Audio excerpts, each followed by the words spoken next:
we're going to start with part 2 of chapter 5. We may have a part 3, just depends on how we get to it. But this part's going to be about escrow deposits and timelines and dispute resolution. So we'll start with the basic definition of an escrow account. So an escrow account is an account for deposit. It's for money that isn't yours. It's for money that's your customers. So we're putting in an account for deposit the money the broker holds. We're holding it in trust. So sometimes they call it a trust account. Deposit money delivered to a licensee in connection with that real estate transaction. They're going to call it earnest money deposit. They're going to call it binder check. They're going to have a few different terms. They're going to call it escrow funds. Earnest money deposit can be cash, or it can be anything that can be converted to cash. So you don't see people giving you like gold necklaces and stuff, but sometimes people will try to give you like stock or something like that. We're going to tell you to convert it to cash. We're going to tell you to wire money. Wire money can be converted to cash, right? A check can be converted to cash, right? Anything that's actually convertible to cash. I wouldn't take stock. I wouldn't take any of that stuff. It's got to be converted to cash from a depository. Okay, it says it on here. Cashier check, money They order. can be converted into cash. Right, money order, cashier check, Wire check, wire transfer. All these things can be Converted to converted to cash. But if it's personal property, You'd have to sell it, so it's not really convertible to cash. right, that's what I'm saying. People will try to give you an earnest money, but we're not putting in an account if that's the case. Got it. There doesn't have to be earnest money in a transaction, but we do it in good faith, right?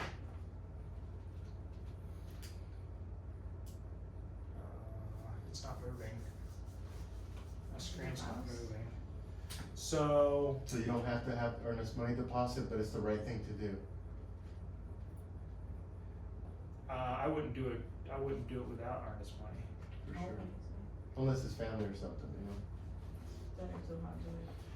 My computer is having technical He's trying to sign the deed difficulties. over.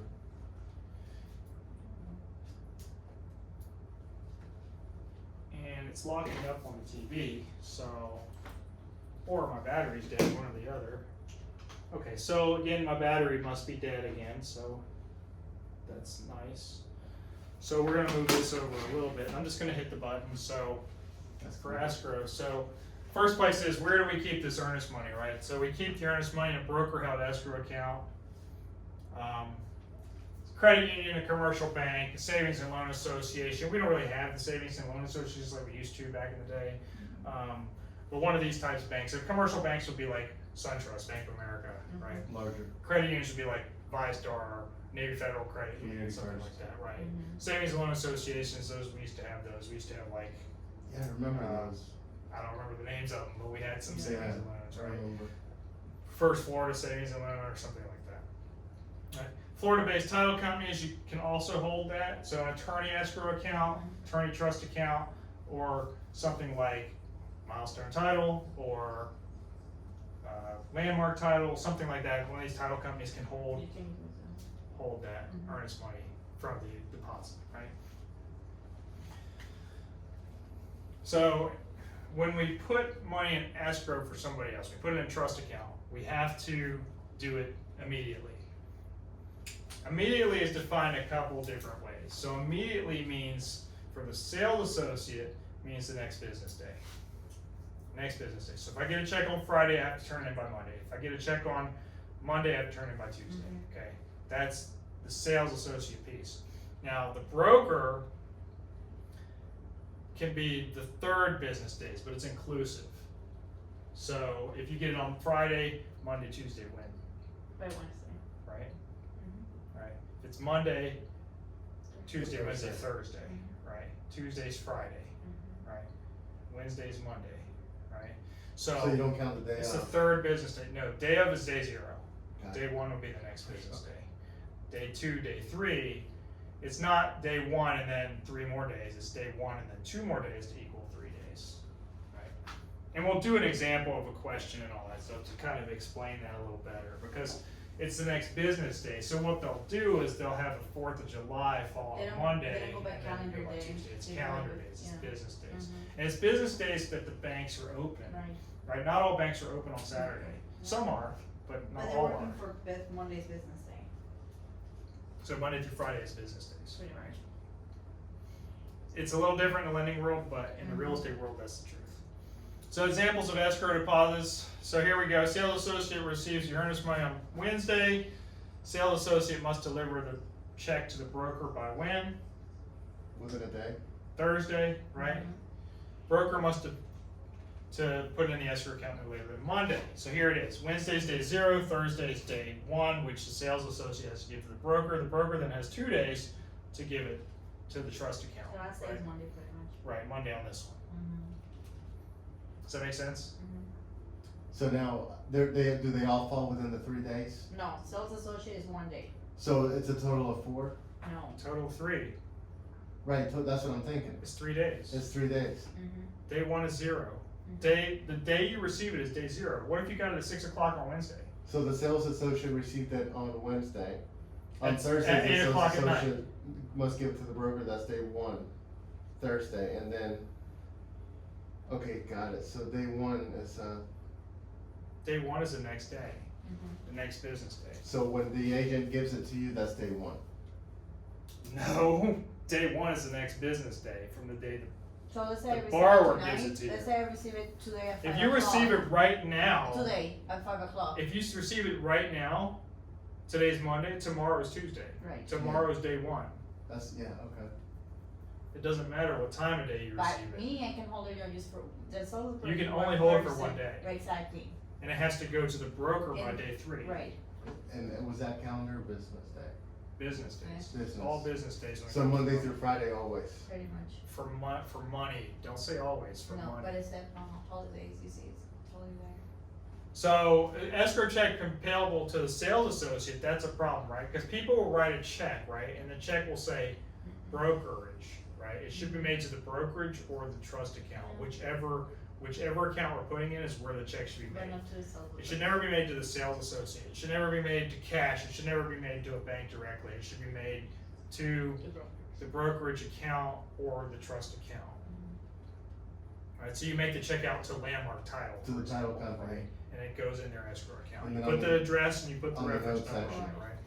On the memo. Instruct the buyers to write the check towards the broker's escrow account. So we should always tell our buyers to make the check to the escrow account, right? If the check's made out to the associate, then you should have the buyer write a new check. Common sense, we should have the buyer write a new check. However, if they're not able to write a new check, maybe they mailed it from New York and they just flew out of the country. They don't have time. That's inconvenient. You can endorse a check and write for deposit only to the escrow account, right? You have to make sure its channels are in the right place. And take a photocopy of the check and the endorsement, right? You wanna cover your behind, basically. You wanna cover yourself, make sure that you're not seen as taking that money, because if you're seen as taking that money and converting it to your money, this whole conversion, then you could get in trouble, right? So here's the problem now, right? Sometimes people post-date checks, right? Post-date checks, they have insufficient funds, they obtain seller's approval before accepting that, so you have to get in writing that the seller says it's okay to have a post-date check. Maybe somebody doesn't get paid but once a month, and you're writing the check on the 20th, right? Well, they can't deposit till the 1st, they post-date it to the 1st. In order to take that check, you have to get in writing from the seller that it's okay to do that. For the timeline, pretty much. Right, for the timeline, right? So you have So to- what I would do is just write the contract 7 days after acceptance, or whatever the case is. Cause that 7 days would give me the 7 days, and then 3 more days would be the 30th or the 1st, depending on if it's a Because if you weekend. take that check, You're good. the bank is not gonna take it because it's post-dated. So Right, they're so not- you have to get Yeah, permission banks from the don't take it. seller. Yeah, There's all kinds of ways of negotiating a contract, so you should never be taking a post-dated check. no. Right? Never. Right? But you can, as long as you have seller's approval. In writing. Correct. You never wanna get a verbal. Verbal means it didn't happen. Can you put it in the agreement somehow? Yeah, you can. So broker must secure the check until payable and then immediately deposit in escrow. Immediately is defined as by that 3rd business day, right? Because it's a broker, not the sales associate. When checks returned for an insufficient fund, in this case, the broker wouldn't be responsible. If I took a post-dated check and didn't get seller permission, then I would be responsible if it bounced. I'm not gonna be responsible if it bounces. I'm just not gonna write my contract to wait to post date a check. That way I don't ever get in trouble, right? But you could. So for brokerage held escrow account, broker held escrow account, the broker has to be assigned a signatory on the escrow account, but we can also have additional employees. So I can have a bookkeeper, maybe my accountant, a signer on my account, something like that, right? Yeah. Escrow accounts have to be reconciled each month. So I don't hold escrow. I do have an escrow account, but since I don't hold escrow, I don't have to reconcile it because it's literally the same statement every month. But otherwise, you have to show what's going in, what's going out, make sure the balances match so that you're not taking money in and out of the account. But who do you show that to? Frank. If If So they- you would have to if they report it on a already- monthly only basis. if they check you. You have to have records. You just hold the records. Right, so broker must review, sign, and date the monthly reconciliation, so we review and sign it. In my case, since I don't use the escrow account, I don't need to do anything with it, right? Hold record for 5 years. Yeah. Interest-bearing escrow accounts, if you wanna be held in an interest-bearing escrow account, most people's escrow accounts are not interest-bearing. So if you wanna have that, then you have to designate where it's going, right? Written permission from parties placing money in an interest-bearing account. You have to get written authorization to specialize or to specify who's gonna get that earnest money or the earnest money interest. And then if it's agreed by all parties, buyer and seller, that the broker gets the interest, then the broker gets to keep it. Okay, the interest. That was back in the day when we were getting 5 and 6% in interest. Yeah. Now we're not getting any interest, so it's not worth it, to be honest with you. I wouldn't hold it in escrow just for that. There's gonna be other problems with binder disputes and stuff coming up, so there's a reason that you would wanna hold it in escrow, and there's a reason you wouldn't wanna hold it in escrow for the buyer. So it's pluses and minuses, there's all kinds of reasons, and we're gonna go through some of it. This term, I already said it once, conversion. Conversion is taking somebody else's funds and converting it to yours, right? It's illegal, right? Unauthorized use of another person's funds or property for their own use, right? Broker transfers $1,000 from escrow account to general business account to pay for office maintenance and repairs. You can't do that, right? You can't take money out of escrow account to use for operations. You It can't really do it. has a purpose for it, which is good. Public funds. Broker may not use earnest money funds for personal or business expenses. Trust funds must be kept in a separate escrow account until the transaction is closed. When the transaction closes, you transfer it to the closing agent so they get their money. That's how it works.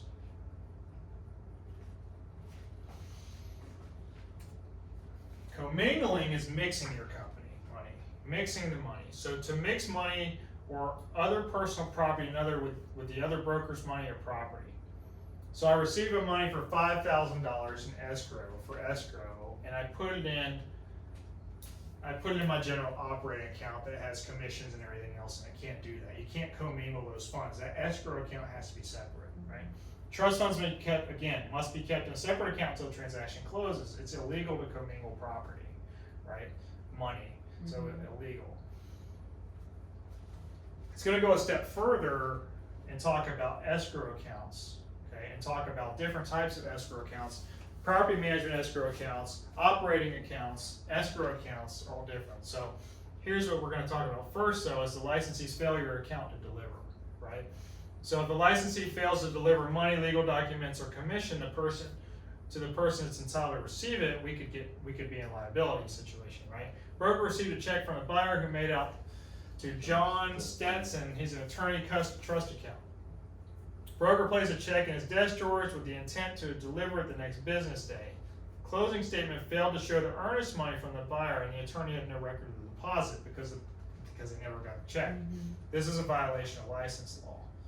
Look, it's one thing to turn it in late, it's another thing to not turn it in at all, Just skip right? it.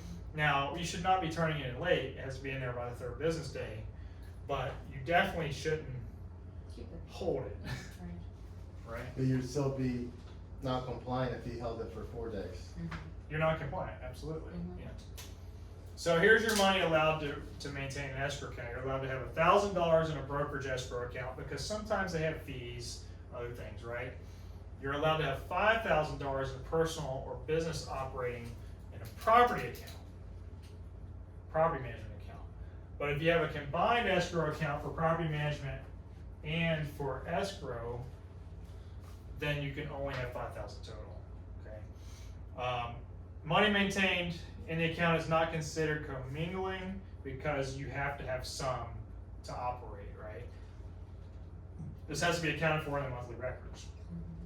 So you have to state, I have $4,000 in earnest money in that account. And that's personal. Operating personal money in that account for fees, especially on the property management side, because what if an AC breaks? We need to cover that before we get it paid back. We can't wait 10 days to get the check from the owner. We gotta get somebody out there in 3 days to get this done. So then we can collect that money back and keep it. Reimburse it. Right, get it reimbursed, right? But we sometimes have to use our own money. You have to use your own money for that, right? But that's for the property management. It's also For the property management side Right, only, exactly. right? So business escrow is different, right? So we're talking about money, so money is this. So we have escrow for sales, and we have escrow for, I'll step this side, property management, right? Sales is 1,000, personal funds or business funds. And And then we have a combined, and then the combined. PM and 5,000 combined. So combined is Sales. 5,000. Yeah. Gonna pass. so this is 1,000, this is personal funds.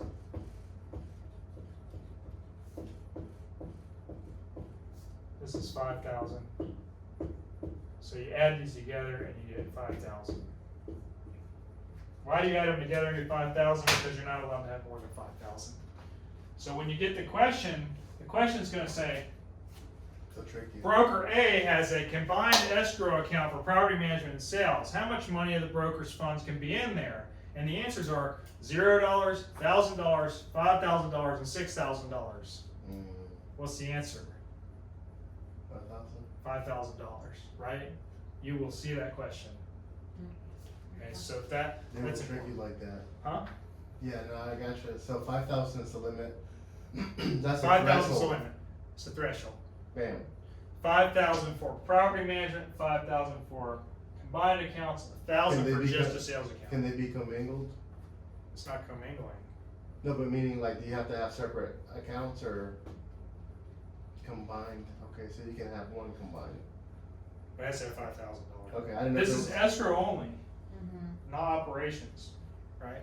Brokers must keep business records, books, and accounts in compliance for all these reasons for a DBPR audit. You have to preserve the records for 5 years. Remember I told you the statute of limitations is 5 years? Well, the statute of limitation is 5 years with an exception of if you're in court. If you're in litigation, then you have to hold the money or the records for up to 2 additional years. 7. So it's up to 7 years if it goes to court. If there's no court proceedings, in 5 years you can trash the documents. But if you go to court year 4 and 8 months, you gotta keep it till year 6 and 8 months. You gotta keep it 2 years from the date that the court proceedings started. Wow. So 7 years should always be. 7 years is the max. And that's what banks use. They use a Right. 7-year rule. IRS does the same thing too, right? 7 years. Right. So let's do that. All right. So title company, attorney, escrow accounts. You include the name, address, telephone number, and the contact for the account, right? Title company. Within 10 days of the deposit, they have to provide you a receipt, a verification that the binder was received, right? Most of the time, when you turn in a binder check to the title agent, most of the time the broker never touches it. The sales agent takes it directly to the title company. Or sometimes the borrower takes it to the title company, right? Because the borrower taking it to the title company, it never touches our hands, so that 3-day rule doesn't apply. Whatever's on the contract is going to be what we go by, right? So we put this thing in escrow, and they give us a binder receipt. It's called verification of buyer deposit. They give it to you, and you get a copy of it emailed to you. The customer usually gets a hard copy when they turn it in, and everybody wins, right? Within 10 business days after the broker made that written request, we provide the seller's broker with a copy of written verification, right? And then 10 business days This is all gonna happen within day 1 or 2. Mm. It's gonna happen the day that it's provided. Just because it says you have to have 3 days doesn't mean you're gonna take 3 days. You're gonna take that money, you're gonna get it out of your hands as fast as possible because you don't want to deal with the ramifications if You it don't gets wanna be lost. reliable, yeah. So you just move it on, move it to the next party, get rid of it. That way they're responsible for it, they've given you a binder receipt, and now you don't have to worry about it anymore. So let's say you're gonna go to closing, and I'm holding the binder as a broker. I then have to release that binder to the title company for the closing. You have to submit paperwork to me, I have to then cut you a check, you have to then take the check to the closing. So you've now touched this check from the deposit to the closing 4 times. So for me as an agent, that's unproductive. I don't want to do that. But there is a reason that people want to do that. There is a reason because of the dispute resolution. So talking about disputes, broker must not disclose escrow funds or disperse escrow funds until the transaction closes with an agreement from all the parties. So once it goes to closing, you send this binder. Now you have to bring the check to closing or they won't close the deal, right? It's going to be considered a dry close. What happens if we have conflicting demands? So this is where the deal doesn't close and now the buyer and seller are saying, well, this is my binder, well, this is my binder. Well, the contract, the way it reads, will actually tell you whose binder it is. However, I'm not an attorney as a broker. I can't release those funds without a signed cancellation and release. So if we don't release it in the terms of the contract, there's one exception that I can. We have to be careful because if we release it to the wrong party, we can get sued. There we go. If we have conflicting demands, we have to notify FREC within 15 days of receiving conflicting demands. And we have to begin those settlement procedures within 30 days. The time periods run concurrently, just like the escrow deposit, 1 and 3 days run concurrently. It's the same here. It's not 45 days, it's 30 days with 15 days inclusive. So I notify FREC within 15. I then have an additional 15 days to make up the 30, which I have to start one of the 4 procedures, and the acronym is MAIL: mediation, arbitration, litigation, or escrow disbursement. We're going to go through all these. Here's the acronym. Mediation is informal, it's a neutral party, it's a negotiated settlement. So basically mediation, and I don't really, this isn't mediation, but it's basically like the real estate agents talking with each other, working it out, right? Trying to work it out one way or the other, right? We're neutral, but in a sense, it's basically like when you go to divorce, you have the attorney for the seller, you have attorney for the husband, you have attorney for the wife, the husband and the wife are sitting here, you have this mediator in between them. It's like the referee, right? And they talk between each party until a reasonable resolution comes in. That's what mediation is, right? Usually what happens is just the agents talking back and forth with their buyers and sellers trying to talk sense and make it happen, right? Because if you go to mediation, you gotta pay for that mediator. So let's not do that. Let's try to get through it without, right? Arbitration is binding judgment by a third party. Here's my thoughts on arbitration. Arbitration it's more strict, and the way it always reads, it's going to be binding arbitration. Whatever the arbitrator, it's still a third party like a mediator. They're going to hear both sides of the case, and it doesn't matter what this side says or what this side says, they're going to make a decision. The problem is, an arbitrator, number one, is expensive. They're probably going to get your whole binder for their expenses. Number two, you have somebody that's not a lawyer, because a lawyer is more expensive. You have somebody that's not a lawyer that may or may not have very good experience with contract law that is going to make that decision. Well, what if they know who you are? You have to get prior consent, right? What if they happen to know you and they don't like you? And they side with the other person even though they should have sided with you. This is a big chance that you take when you have binding arbitration, because whatever they say, you're done, right? If you go to arbitration, you're done. Like, whatever they say, that's who gets the money. Could be split, it could be 50-50, it could be 90-10, it could be all of it to one party, right? Then you have this other piece, right? You have this other piece called litigation, right? Litigation is what? You go to court, right? Two things happen. If there is no financial claim to the broker hasn't put out any expenses, the broker doesn't want a commission, the broker doesn't want anything, then it goes to this thing called interpleader, okay? If I do have rights to a claim, we ask for this declaratory judgment. The judge declares each party's rights to the funds. So they might say, okay, well, 300 goes to him because he paid for pictures, for example, right? And 1,000 goes to this person because they missed a mortgage payment, and the remainder goes to the buyer. Just for example, right? Right. Well, you would think it's fair, but there's court costs and there's everything else. So at the end of the day, you lose, right?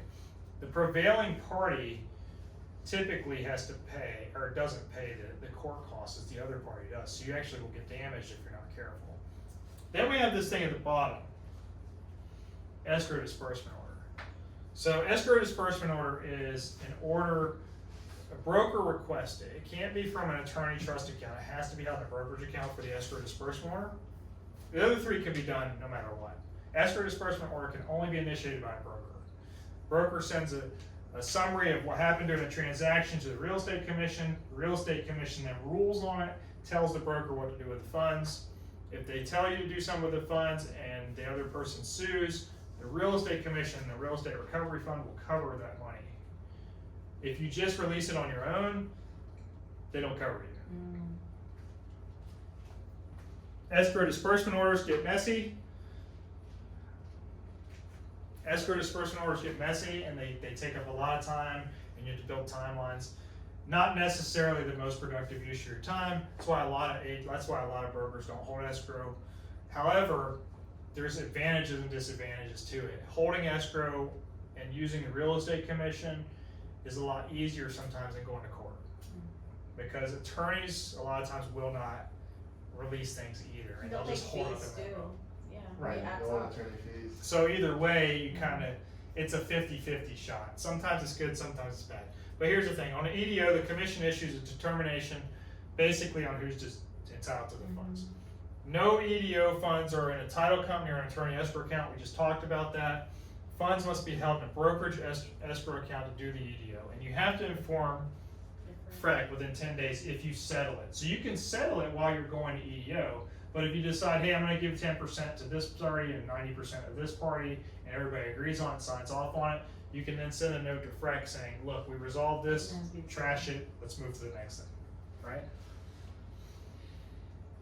In my 20-year career, I've only had one.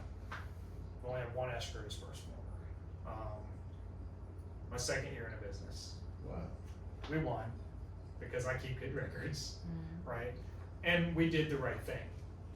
So, and it was actually against a real estate broker, another real estate broker, and they were being shady. And so, I'm not gonna name names, but they were doing things the wrong way. And because we had a good timeline and we were within our rights, real estate commission ruled in our favor. Nice. Right? Acceptance to notice and settlement procedures, there's 3, right? So these are way you can disperse without having somebody say you can't. So sale of a HUD-owned property, if you comply with the HUD contract to give the binder back, there's no recourse, right? Timely notice of right to cancel the condominium contract. So you'll see condos either have a 3-day right of rescission or a 15-day right of rescission, depending on their new or existing construction. It's 15 or 3 days from the time you receive all the documents, including a frequently asked question sheet. If you don't, you can actually cancel all the way up to closing. So you have to be careful. This third one is about the financing clause. Now there's a financing clause that says I have to apply within 5 days and get approved within 30 days. Now those numbers are flexible, but that's the standard contract. It says apply within 5 days, get approved within 30 days. If you on day 30 cancel that contract, did not get approved, you can get your binder back. The broker can release the funds without a signed cancellation. Now what I'm going to tell you is nobody will, because they're scared that they're going to get sued and then they have to go to court to defend their case. Most of the time they give the money back though, right? Depends on the seller. If your loan was declined.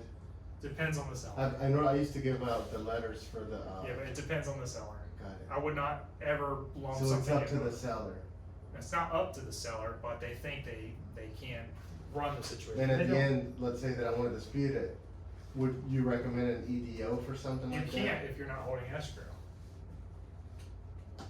Putting Yeah, in an EDO for that is a waste of everybody's time. Because it has to be held in your own brokerage. Because it escrow. says right in the contract. It says right in the contract. Don't worry about that, worry about you need to focus on the concept, not on all the other what ifs, because that's not on the state, Okay. right? If you start doing that, you're gonna miss a bunch of questions, cause you're gonna think, oh, what about this, and what about, don't worry about that. Whatever you say, take it at face value, you're done with it, right? We can talk about other stuff in post licensing, so, Yeah. once you get your license. Right, cause we had to spend 45 hours in post licensing, Talking right? about that, yeah. In your first 18 to 24 months, we talked about that too, right? So here's the thing, good faith doubt, the broker doubts the party's intention to act in good faith, we need to notify FREC within 15 days, and guess what, we had to begin settlement procedures, the same slide again within 30 days, and it's inclusive, right? Mhm.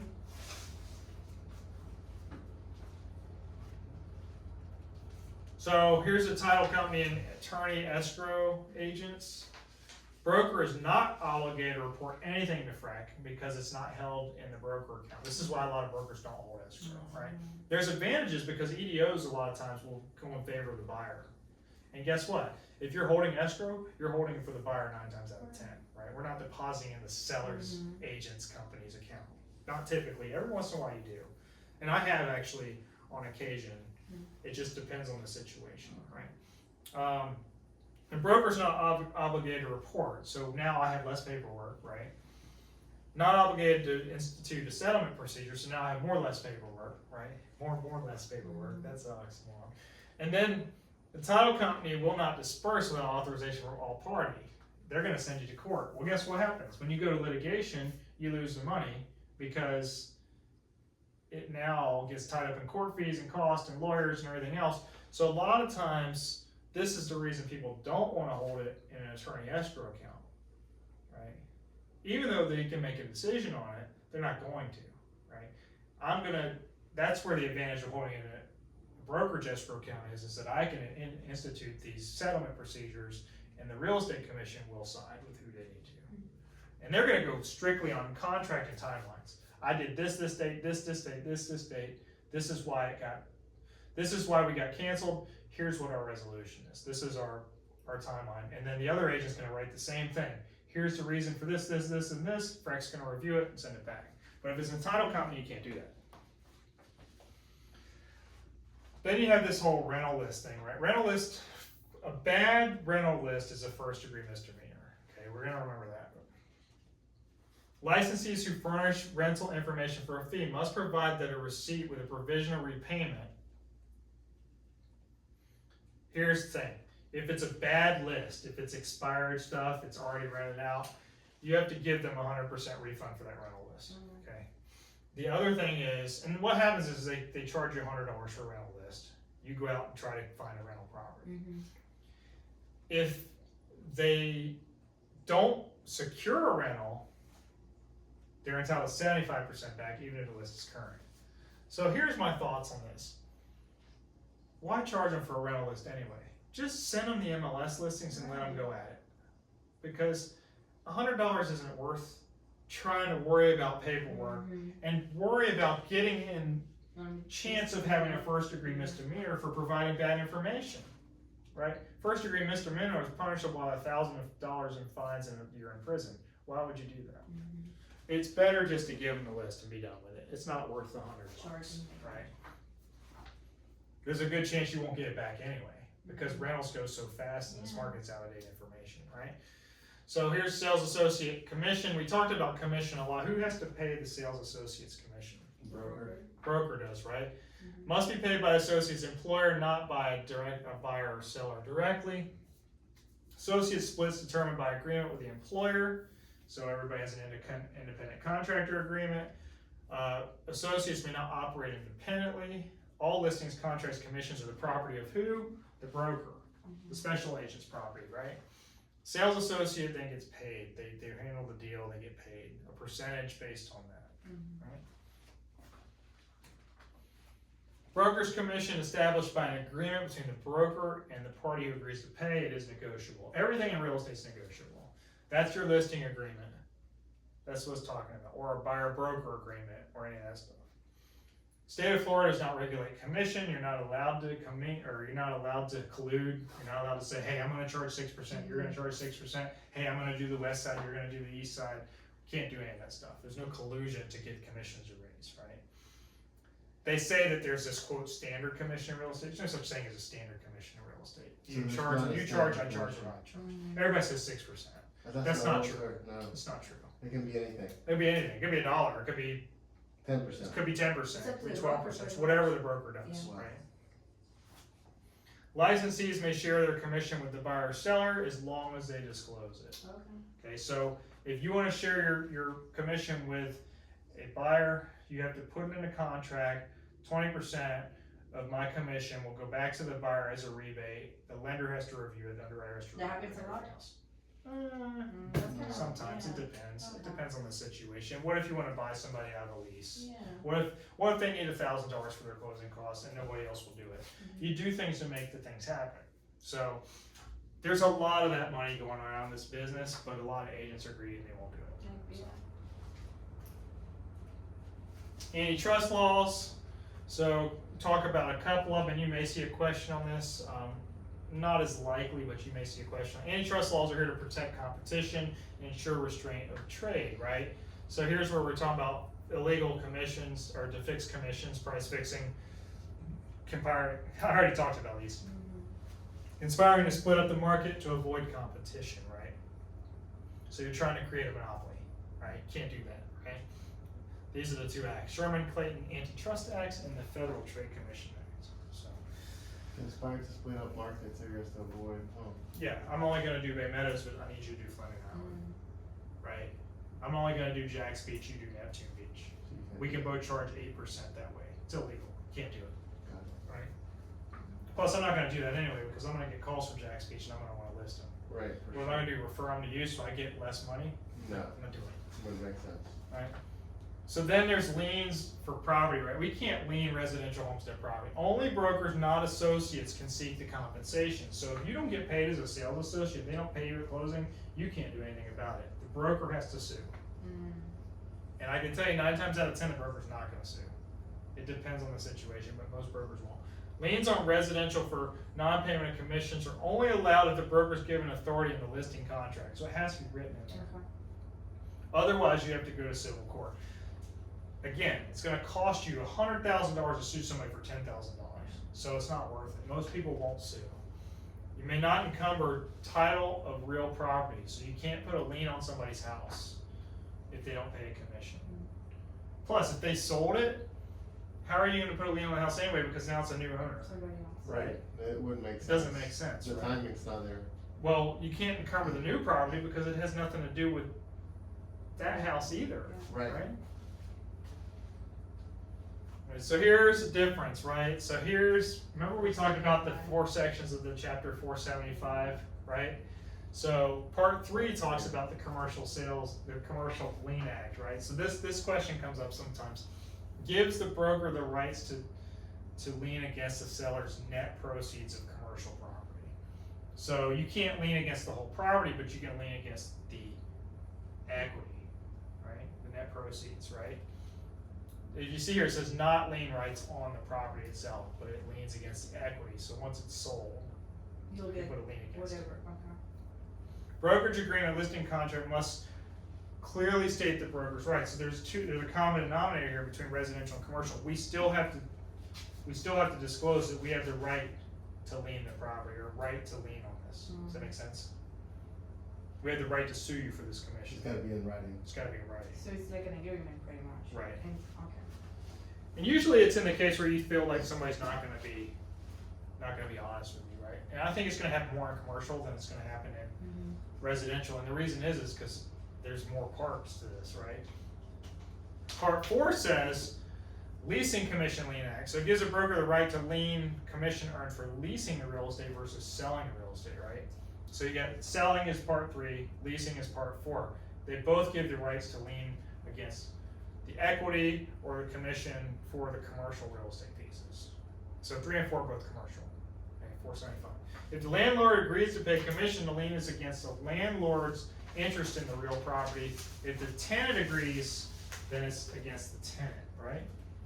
So if you have a tenant agreement to pay a commission, that would be the right that you would have to lien against. If it was the seller or the landlords, then that's who it would have to be against. That makes sense? Don't get too involved in that because it's not gonna be a whole lot. Is he Did gonna you be on look the into pass? this? Maybe? I've seen it, but it's not as common, Okay. right? This is more common here, Okay.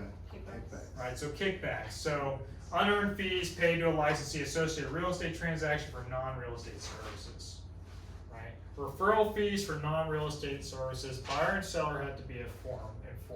So if I own a mortgage company and I refer to the mortgage company and I'm getting a kickback on it because I have a mortgage license, it's legal as long as I have them sign an affiliated business agreement, I disclose that this is I'm getting paid, all these other things, but I have to have the license as well, right?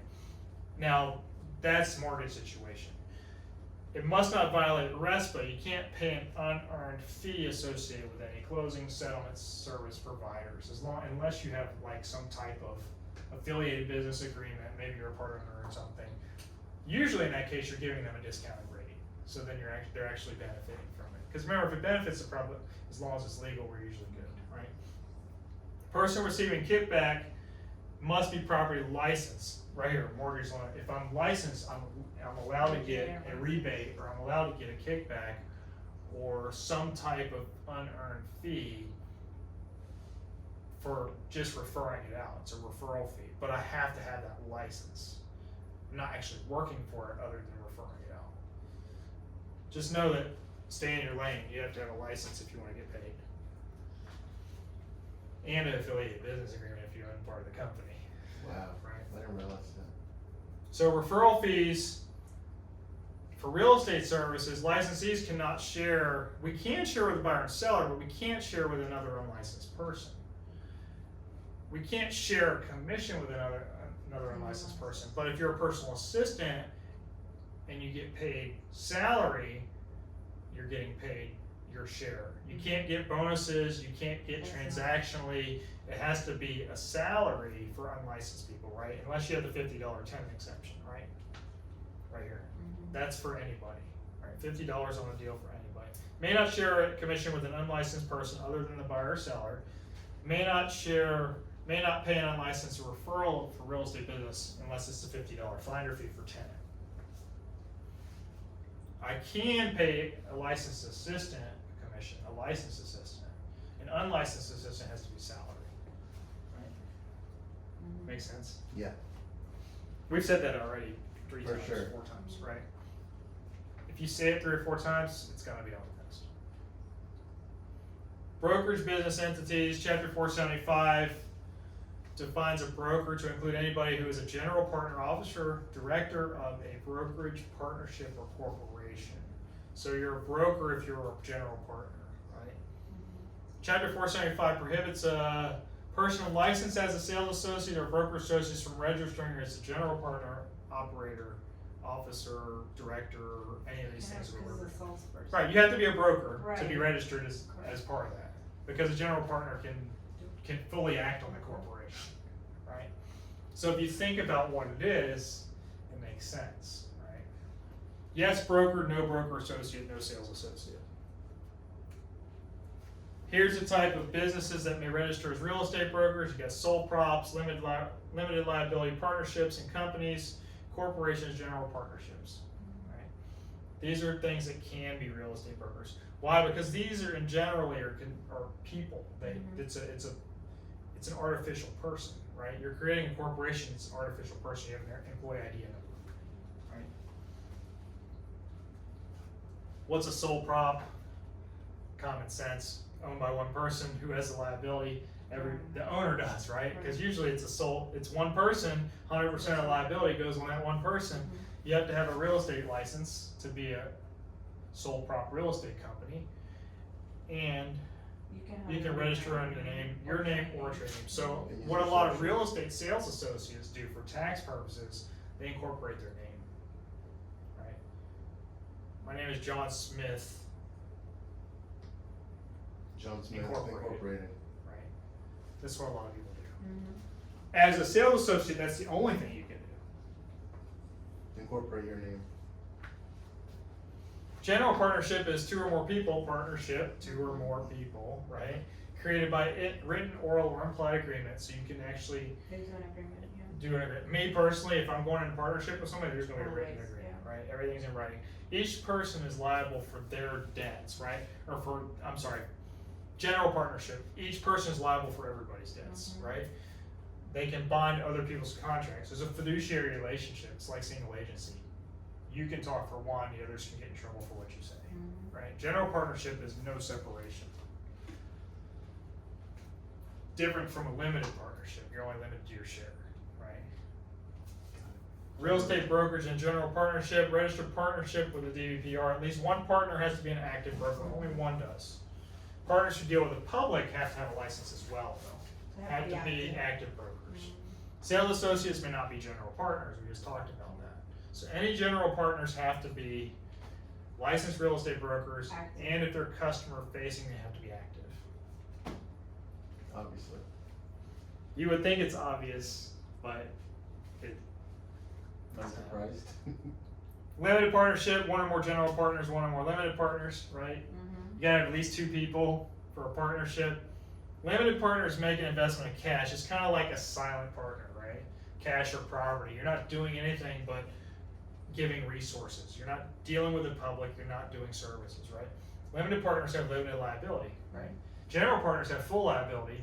Limited partners have whatever they've limited their investment to. If you gave the property, that's all you could lose, right? If you gave $10,000, that's all you could lose. That's your liability.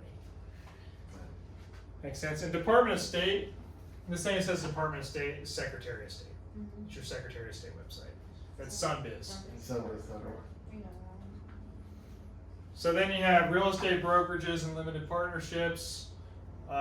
Registered at limited partnership with the DVPR again. Every time we register this with Department of State, DVPR, right? So you register with the Department of State to get the name, right? Then you register the name with DVPR, right? That's the difference, right? General partners who perform real estate, again, have to be active brokers. One general partner has to be an active broker. We just talked about this in partnerships, right? All other general partners must register with the DVPR, so everybody has to be in the list. Okay?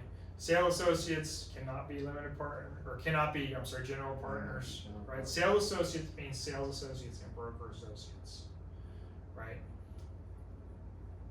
You have to be a registered broker. If you're a broker associate, you're still a sales associate. If you're a broker associate, you wouldn't be registered as a general partner, right? Limited partners do not register with the DVPR. They do not. No, only general partners. They don't care because they're not practicing as a real estate broker. Got it. Right? LLP, again, personal liability, right? Your reason you do it, right? You want to protect yourself, right? Partners aren't subject to limitations. They're only, not like your traditional partnership, right? So, name of registered limited liability partnership must be included in your name, and the registered limited liability partnership has LLP at the end of the name. Yeah, you're rarely ever going to see anything on this. Corporations, here we are, artificial person. Right, you're filing your articles in corporation, you're doing your Department of State registration, right? That's Sunbiz. What's the difference between foreign and corporation? Foreign corporation is registered somewhere else and does business in Florida. Domestic corporation is registered here and does business in Florida.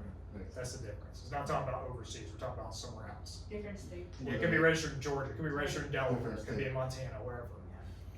Managed by board of directors and officers, and maybe for-profit or not-for-profit, right? Corporations, there's a couple different types of corporations, but that's corporations in general. Real estate brokerage corporation, corporations registered with the DVPR. At least one officer has to be a broker, so like for my company, I'm a broker for a corporation, right? Active and inactive brokers can serve as officers. So like my accountant can be an officer.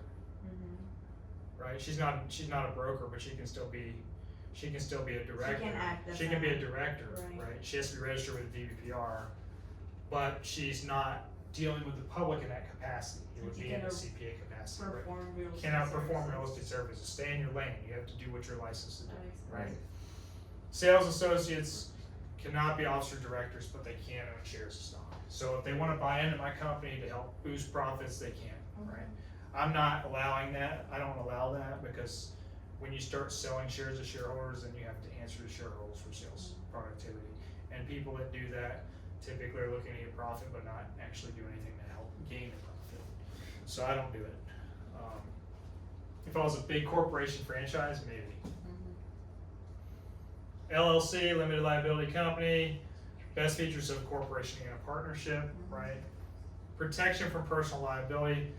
The IRS treats the LLC as a partnership for tax purposes. Income is taxed once, whereas taxed twice for an S corp or a corporation. However, it's reported differently on your tax returns. For most real estate agents, they do LLCs. Under Ed. Depending on your volume, no, they do They LLCs. do? I would suggest doing an S corp because for me, it's a better situation, right? But that's somebody that I would defer to a CPA Yeah. to make that choice. Most real estate agents, LLC is a better deal. But it's passes through on Schedule C on your income, your taxes, whereas an S corp passes through on Schedule E. And it makes a big difference on how you do it. Alright, so we have vacancies office. So a lot of times I get a question. You're the only broker in your company. What would happen if something happened to you, right? Incapacitated, you killed something else. If there's only one broker for a company, Does it cancel completely? no, not completely. No. What if I'm unable to do it? What if I get in a car accident and I'm paralyzed and I can't speak and I'm in a coma and I can't do anything? I get 14 days to fill that vacancy. Who So, fills it? another broker. But what about if you pass away? 14 days. You have 14 days to fill, because remember, it's a corporation, it's a partnership, it's somebody could, you have 14 Somebody has days to fill to in. handle it. So every broker, small or big brokers are easy because there's multiple brokers for the company, you just re-register the next person. Small companies, we have a little bit harder thing to do, right?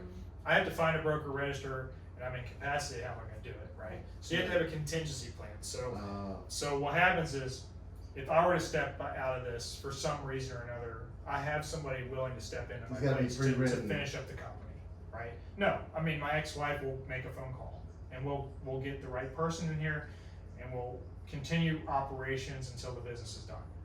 So that's pretty much how that would work, right? But you have to have some type of contingency plan. You get 14 days to replace that person. You can't do business unless you have somebody in place, right? New broker's business can be conducted until the new broker is in place, right? You can for the 14 days, but after that, there's no more business until you have somebody in place, right? So let's say you replace them day 30. That means 16 days you didn't do any business, right? 16 days in the real estate world is a lot of time, right? Failure to timely replace broker results in cancellation of registration and licenses become involuntarily inactive, right? You cannot do business. So you get 14 days. That's what happened to your dad? Yeah. He passed away? Right, so if your dad passes away and there's no way to take over, the company's gone. Yeah. That's what happened. But you can get somebody to fill it. I can step in as broker as your dad's company. Yeah. You can start it right back up. I mean, it's been too long now, but, Right. Yeah. It's been a year now. but you could have come up to me last year and been like, hey, can you Yeah. register as a broker? Never with this thought company? about it. No, I know. But at the same time, he used his name, Bill Quintero, Realty. But you're, yeah. Yeah, but I could be- But again, his Right. clients would have, Right, pass it to him. yeah. So temporary broker, vacancy in office can be filled with a temporary broker, you have to be registered with the DBPR. Temporary broker can only stay for 60 days. So I would register as a temporary broker, in the next 60 days you find a new broker to run the company, right? They have to, again, comply with the Department of State, Secretary of State regulations. Failure to appoint that temporary broker cancels the DBPR registration, right? So I'd have to go through and jump through hoops to start your company back up after 14 days, right? If we did this, then we had 60 days, right? It can be done, but the easiest way to redo it after that, find a new broker, start a new company, and move on.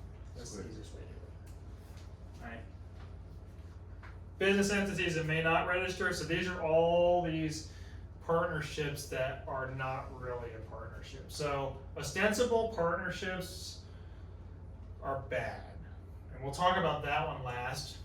We have corporation souls, which is what? Churches, right? Joint ventures, you always talk about JVs, those are temporary, those are one-time deals.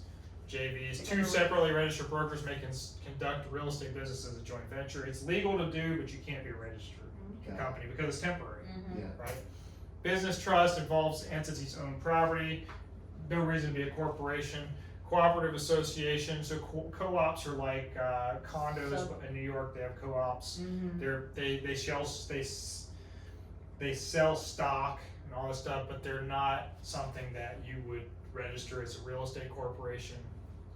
They usually have a CAM though that runs it, like a certified what do they call it, community association manager.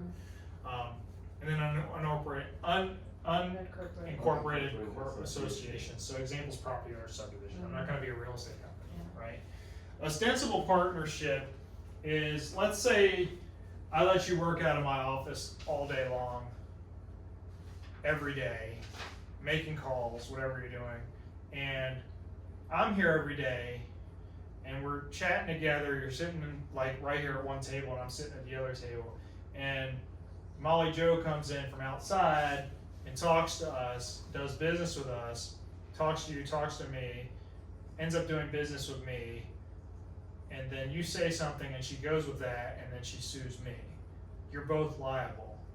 So you have to fully disclose that you don't work together. But if you show that you look like you're working together, the public will generally assume that you can get sued for it. So it's illegal. So it means that it's not intentionally created. Correct. It's not intentionally created, but it is created. Write it and come to place of hearing instead of. Trade and fictitious names. So business names other than your legal name is your trade name, right? Like Trading as, doing business as, you see these things, right? Yeah. Fictitious name refers to the name registered with the Department of State, right? Whatever your name is with the Department of State. Back in the day, you had to put in newspaper, all that stuff. We don't do that anymore. Brokers who operate under trade names will also register the trade name of the DBPR. So North Florida Real Estate is under the DBPR, right? Associates may have the license issued in their legal names, but not a trade name. My license does not say Jimmy Littlejohn. My license does not say North Florida Real Estate Partners. My license says James Littlejohn, right? It has to be my legal name, right? You can form a professional association in your legal name. Sales and proceeds may organize themselves as a professional association, so you can be Jimmy Littlejohn, PA. It happens a lot. It sounds good, but again, Fancy. I'm not big on the initials thing. You have to register that PA name with the Department of State, Secretary of State. Provide DBPR proof of that Department of State registration, and then issue the license in that name. It can be issued in that name. It's kind of like a marriage certificate. You have to show them the documentation for the name change, right? Professional corporation, PA, professional or LLC or PLLC can be done. Professional limited liability corporation. Those things just make you feel important. I personally would feel it. So here's the thing about personal assistance, right? Unlicensed people can do tasks. I call it tasks, right? They can't do duties that call for a license. What they can do is answer the phone, make appointments, do administrative clerical duties. They can't be paid a commission, they're paid hourly, right? If you employ an unlicensed assistant, you pay their salary. Must comply with state and federal employment laws. You have to pay the unemployment tax, you have to do all that stuff, right? If you're licensed assistant, they can perform real estate, they can be paid transactionally, they are registered with the broker, and they must be paid by the broker. If they're licensed, they must be paid by the broker. If they're unlicensed, they can be paid by you, because you're paying salaries, right? Anything that's transactionally based has to be paid by the broker. Oops. And that's it for chapter 5.